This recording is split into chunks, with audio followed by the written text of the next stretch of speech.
Bom, pessoal, então vamos dar sequência àquele raciocínio que a gente vinha traçando até aqui. A ideia é de que com a globalização há uma redução relativa do protagonismo dos Estados no mundo, frente ao crescimento de grupos e novas organizações. Então, na aula anterior aqui, a gente estava falando sobre o poder das corporações, das empresas transnacionais, que hoje muitas vezes estão até acima de estados, né? Tem capital superior ao valor do PIB de muitos países.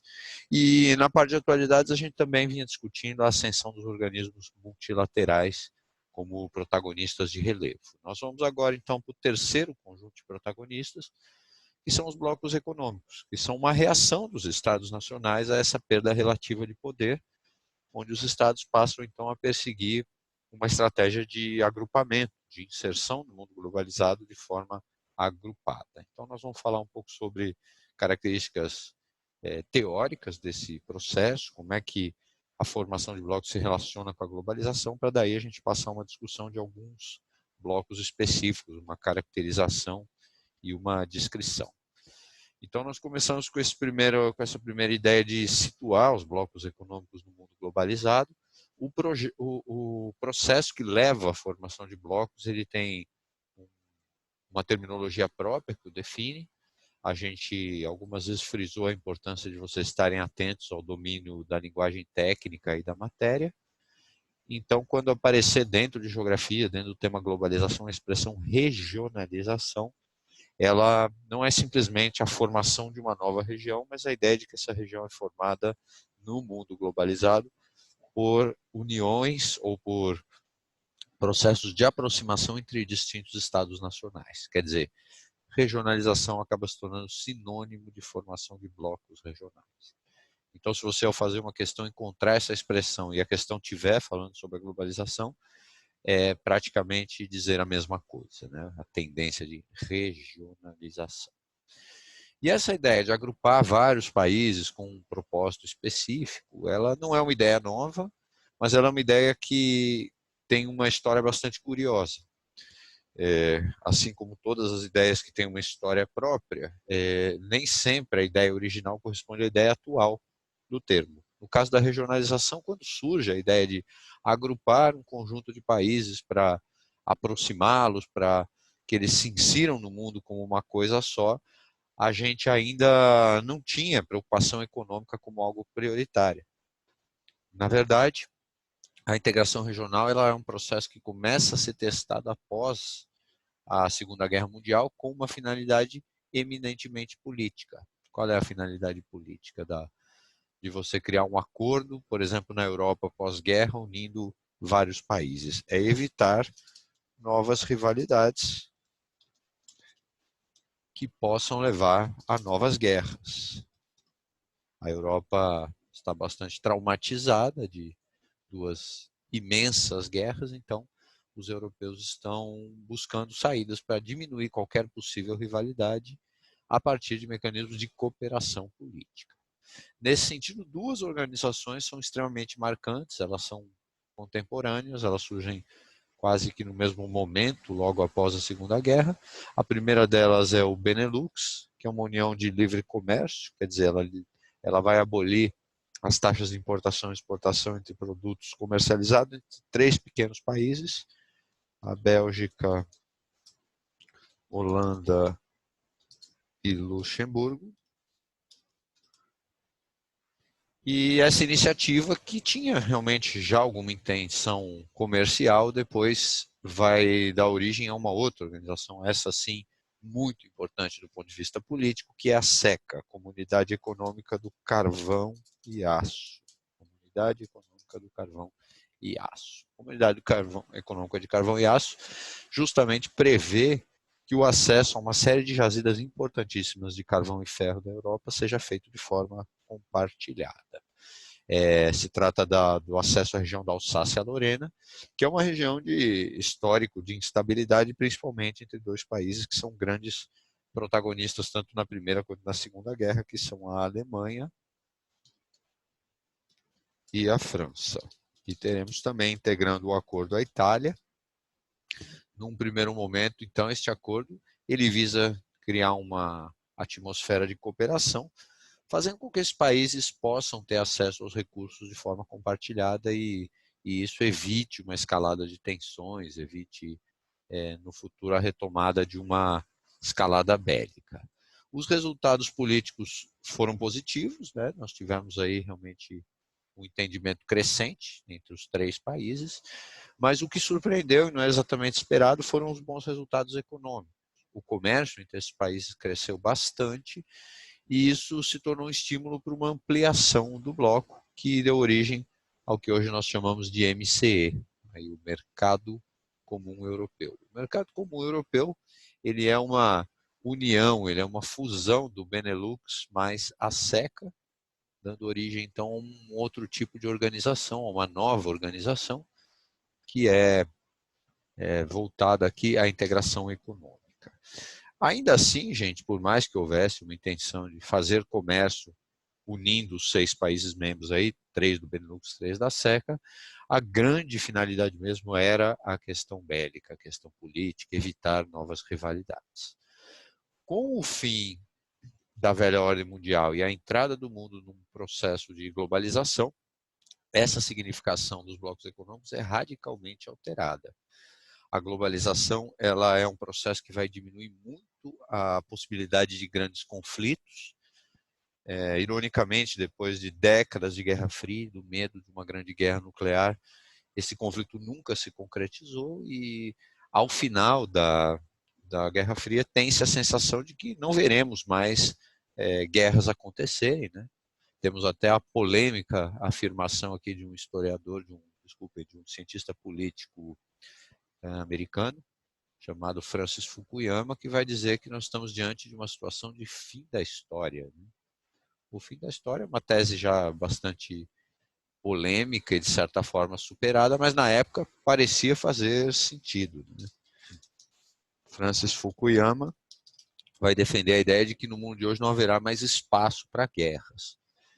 É claro que há algo de excessivamente otimista, né, nessa afirmação, mas se a gente analisar com um pouco mais de cuidado, um pouco mais de frieza, existe uma componente nessa análise que é muito verdadeira, que é a ideia de que estamos diante de um mundo onde os conflitos bélicos interestatais, ou seja, entre estados, têm cada vez menos espaço. É cada vez mais raro a gente ver realmente 2 países indo às vias de guerra. Você tem conflitos regionais, você tem movimento separatista, você tem terrorismo. A globalização ela não trouxe um mundo pacífico, indiscutivelmente. Né? Não chegamos a um mundo mais pacífico, a gente já estava discutindo aí na aula passada, mas temos um mundo onde a linguagem do uso da força se torna excepcional. A normalidade serão as relações comerciais, econômicas, diplomáticas, que vão ser a linguagem de diálogo dominante nas relações entre os países. Nesse sentido, então, a ideia de bloco econômico vai ganhar uma nova conotação, um novo significado. Já que o comércio se torna a força preponderante, nós vamos ter um mundo onde a linguagem, onde as disputas de poder se darão pela via comercial e econômica, só que num mundo que está excessivamente dependente de uma única potência, os Estados Unidos, que concluem aí a Guerra Fria, saem-se quase como vencedores da Guerra Fria, sem ter que disparar exatamente um tiro, mas terminam a velha ordem e entram no mundo da globalização como uma única superpotência global. Alguns autores até vão usar a expressão império aí para se referir ao tamanho do poderio que os americanos conseguiram desenvolver a partir desse momento, né? Uma certa hegemonia americana. Então, nesse sentido, os blocos vão ganhar uma nova conotação muito importante, vão se tornar ferramentas para facilitar a inserção dos países no mundo. Quer dizer, diante de uma economia americana gigante, cada vez mais nós vamos ver os europeus se unindo, os latino-americanos se unindo, até os africanos, ou mesmo os ex-países soviéticos buscando algum tipo de integração para não cair na irrelevância. Quer dizer, o que eu vou defender com vocês daqui para frente é essa ideia de que há uma tentativa de transformar a regionalização numa forma de inserção competitiva na globalização. Quer dizer, uma forma de fazer com que economias relativamente pequenas consigam ter algum tipo de voz nas relações internacionais. Essa tendência também vai ser caracterizada, também vai ser definida por uma outra terminologia muito importante que a gente já tratou, porque quando falamos da política exterior do Brasil, vimos que ela é uma componente na nossa política externa, que é a ideia do regionalismo aberto. É a ideia de você integrar países vizinhos, mas não para que eles se isolem, mas sim para buscar uma inserção de forma competitiva, né? Quer dizer, buscar uma forma mais viável, mais produtiva, mais frutífera de se inserir no mundo da globalização. Então, o regionalismo aberto se tornou a tendência que vai confirmar essa ideia de que os blocos agora são uma reação econômica à economia globalizada dos gigantes, a economia onde só os Estados Unidos são gigantes, onde o Japão na época já é gigante, mas a maioria dos outros países ainda está confinado a um papel secundário em termos econômicos. Só para a gente ter uma medida, quando é assinado o acordo da União Europeia, os 15 países mais ricos do bloco terão somados mais ou menos o PIB americano. Quer dizer, isoladamente, a Itália, a França ou a Alemanha têm um poder diante dos Estados Unidos que é muito menor do que elas têm como grupo. Como grupo, torna-se um espaço econômico comparável e, portanto, com um trunfo de diplomacia muito forte na hora das relações com os Estados Unidos, ou hoje com a China, ou até com o próprio Japão. Bom, isso nos leva de novo àquela contradição que várias vezes eu relatei aqui ao falar do pensamento do grande Zygmunt Bauman, a contradição entre liberdade e segurança. Ela é aqui relida na forma de uma contradição entre globalização e regionalização. Durante muito tempo se acreditou que havia uma contradição. Se eu estou me globalizando, quer dizer, eu estou me abrindo para o mundo inteiro. Mas se eu estou me regionalizando, eu estou fazendo exatamente o contrário. Eu estou me agrupando com um grupo, com um conjunto de países e estou diminuindo o meu nível de inserção na globalização. Mas hoje, para o nosso vestibular, a gente entende que não existe esse caráter excludente das duas terminologias. Na verdade, como eu vinha dizendo a vocês, a gente vê um processo onde regionalização está associada a buscar uma inserção competitiva na globalização. Então, a expressão fundamental é inserção competitiva.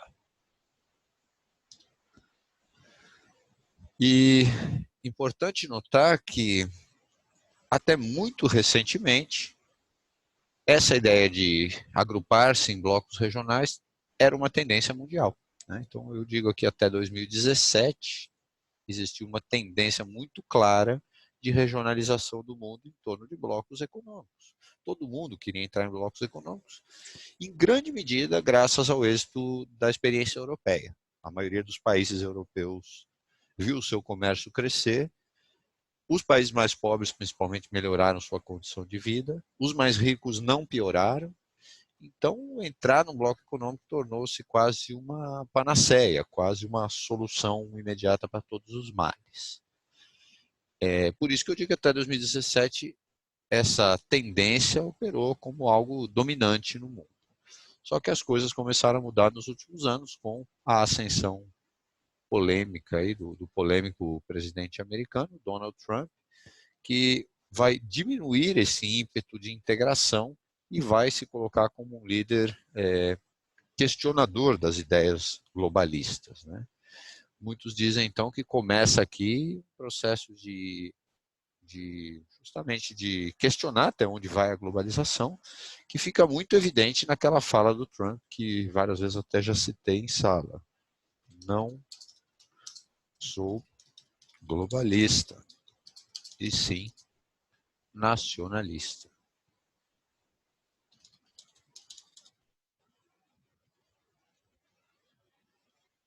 Quer dizer, sem dúvida, Trump é um líder polêmico, mas não dá para acusá-lo de não ser coerente, pelo menos em termos de discurso. Então, quando o país mais desenvolvido, mais rico, a maior economia do mundo, melhor dizendo, se coloca, de repente, a um cavalo de pau, quer dizer, altera radicalmente o curso da sua trajetória política, o país que mais tinha incentivado a globalização, de repente começa a falar em fechar suas fronteiras, em ser nacionalista. Isso tende a criar uma onda mundial. Isso abre caminho para que outros países também comecem a agir assim. E hoje nós vivemos um risco de retomada de uma espécie de um neoprotecionismo, né? Até alguns autores já começam a trabalhar com a ideia que está começando a se difundir de desglobalização, se nós não estaríamos diante do risco de muitos países adotarem uma estratégia semelhante à de Donald Trump e, com isso, deixarem de perseguir blocos econômicos, adotarem políticas protecionistas, e com isso a gente vê os vetores de integração global perdendo espaço. Claro que é muito cedo para dizer, nós estamos diante de uma situação onde Trump era o favorito para a reeleição americana, mas, ao que tudo indica, está lidando mal com a questão do coronavírus, isso põe a sua reeleição em jogo, então não sabemos até onde vai essa tendência ou se ela vai realmente se confirmar. Essa charge aqui, então, vocês têm justamente essa ironia, né? A gente já tinha comentado que ia fazer esse trabalho várias vezes possíveis, né? Que fosse possível de discutir charge, gráfico, tabela, mapa, e aqui nessa charge você vê Donald Trump abraçado a uma bandeira americana, com os dizeres protecionismo, mas ao mesmo tempo alguém parece impedir esse protecionismo, há uma pedra barrando ou dificultando a implementação de uma agenda, de uma proposta política protecionista, e essa pedra corresponde ao mundo. Quer dizer, curiosamente, o mundo todo, a maior parte dos países até agora não embarcou nesse discurso, talvez exceção feita aos britânicos e o seu Brexit, mas, pelo contrário, o maior rival americano, que tradicionalmente não é uma economia liberal, que é a China, tem se tornado um grande defensor das economias de livre mercado e do livre comércio também, né? Então tem agido no sentido contrário ao protecionismo, como também começamos a ver lá na parte de atualidades ao discutir a atuação da OMC. E aqui você tem uma ideia do porquê Trump adota esta retórica protecionista, porque aqui nós temos um gráfico de importações e exportações americanas em relação a alguns dos seus parceiros, e a gente vê que com a maioria dos parceiros comerciais, os americanos hoje são fortemente deficitários, particularmente com a China. Daí a ideia de Donald Trump, de que a China estaria roubando empregos dos americanos, que essas medidas protecionistas vão fazer a América grande de novo, fazendo as indústrias voltarem para os Estados Unidos. O que depois nós vamos analisar é bastante pouco provável, não está acontecendo de fato, mas, sem dúvida, já serviu para bagunçar o tabuleiro da geopolítica mundial. Inclusive, vejam que coisa interessante e contraditória. Vocês têm visto aí nas provas do vestibular muitas questões de geografia com inglês, né, nessa tendência aí da interdisciplinaridade.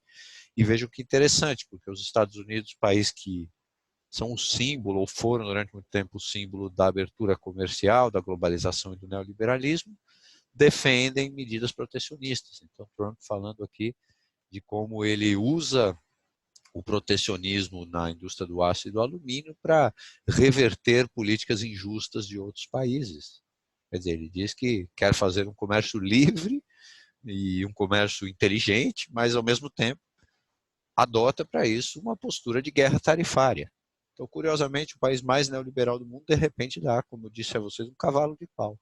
E aí, do outro lado, a gente tem a China, que é um país que nunca foi exatamente liberal, nem na política, onde vive um regime autoritário, nem na economia, onde o Estado é totalmente o maior operador econômico, dizendo exatamente o contrário, né? Dizendo que o protecionismo é como você se trancar numa sala escura, o vento e a chuva ficam fora, mas a luz e o ar também, né? Quer dizer, tem sempre aquele toque de sabedoria oriental, mas o sentido é que os chineses acreditam hoje na abertura econômica, quer dizer, estamos vivendo mesmo um tempo, uma situação muito singular, muito peculiares na história humana. Bom, dito tudo isso sobre o significado aí dos organismos das blocos econômicos, desculpem, no mundo contemporâneo, a gente vai falar um pouco sobre teoria, como é que as teorias clássicas de comércio exterior enxergam a integração entre os países e principalmente sobre essa ideia de que existem passos ou etapas que normalmente são percorridas quando os países buscam uma integração. Então, a primeira condição, a primeira iniciativa, melhor dizendo, quando os países buscam algum tipo de integração, é criar uma área de livre comércio. Uma área de livre comércio é uma situação onde eu pego um grupo de países e vou reduzir ou abolir as tarifas alfandegárias. Por tarifa alfandegária, então, vocês entendam todo e qualquer tipo de tarifa ligada à importação e exportação.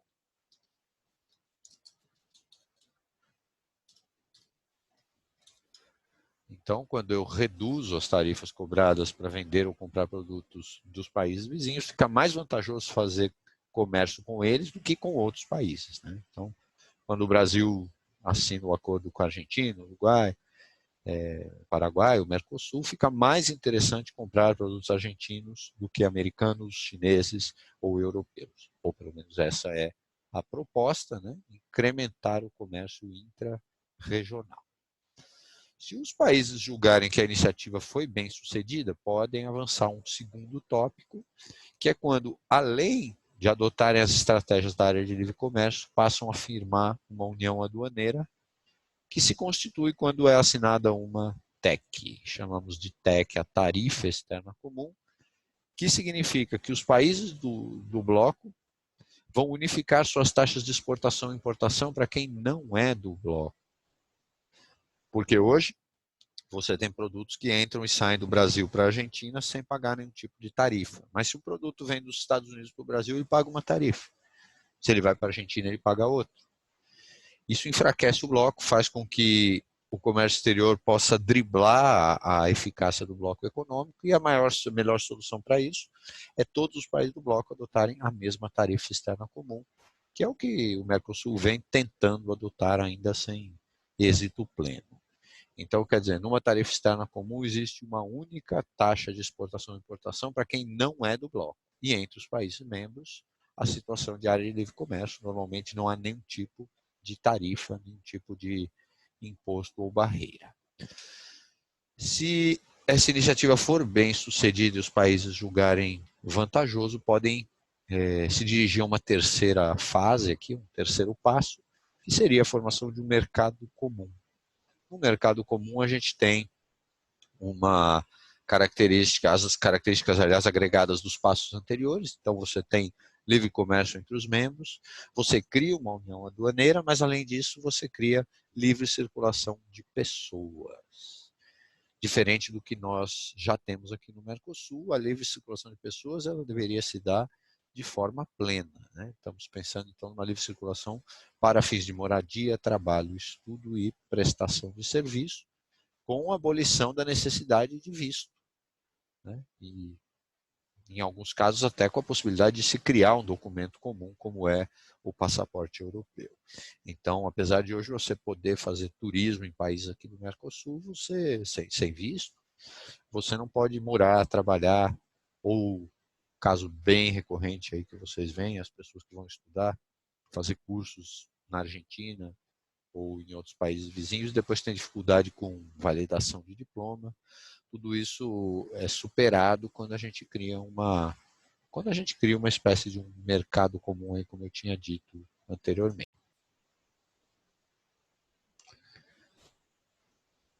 Bom, feita essa caracterização das três primeiras etapas, há países que podem, em determinados momentos, avançarem a uma situação ainda de integração ainda maior, né?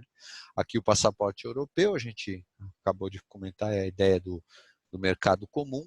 Você tem a nacionalidade, mas existe uma ideia de nacionalidade acima do país, né? O cidadão europeu, a cidadania europeia é maior do que simplesmente a cidadania italiana, alemã, francesa, espanhola. Mas se os países acharem ou julgarem pertinente, podem avançar então a este quarto passo, que seria a integração monetária. O que é a integração monetária? É uma situação onde nós vamos ter os países utilizando a mesma moeda, situação que na realidade até hoje só foi observada de forma evidente mesmo pela União Europeia. E quando você integra a sua moeda, quando se faz uma integração monetária, você não só está criando uma moeda única, você, em primeiro lugar, está trabalhando para eliminar as chamadas flutuações cambiais. Flutuações cambiais quer dizer o seguinte, vocês estão vendo de perto isso. Quando o dólar dispara de preço, tudo que é importado fica caro e isso atrapalha o comércio brasileiro. Você não consegue prever até onde vai o dólar e que impacto isso vai ter. Quando não há diferenças cambiais, se torna extremamente vantajoso ou promissor na hora do comércio, porque você simplesmente não precisa contar com uma flutuação que é extremamente volátil. Além disso, integrar-se monetariamente é também criar um banco central comum. Então, os países da Europa hoje aboliram, a maioria, os que adotaram a zona do euro, aboliram seus bancos centrais e passaram a responder a um único banco central que é o responsável por toda a política econômica, né? É dele que se formula a política cambial, a política de juros e a política de moeda.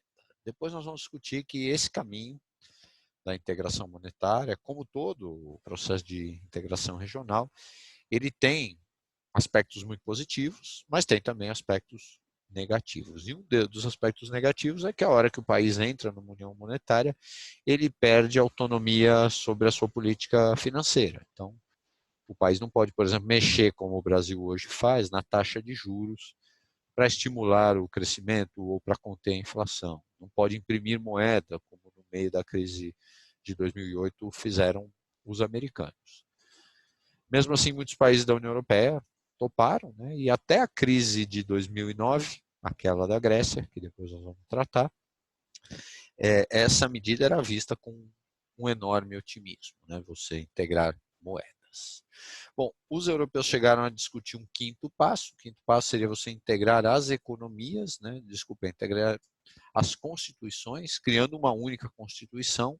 É muito importante tomar cuidado, a gente vai falar bastante disso um pouco mais à frente nas aulas de atualidades, mas constituição não é exatamente um conjunto de leis. Constituição é um conjunto de princípios gerais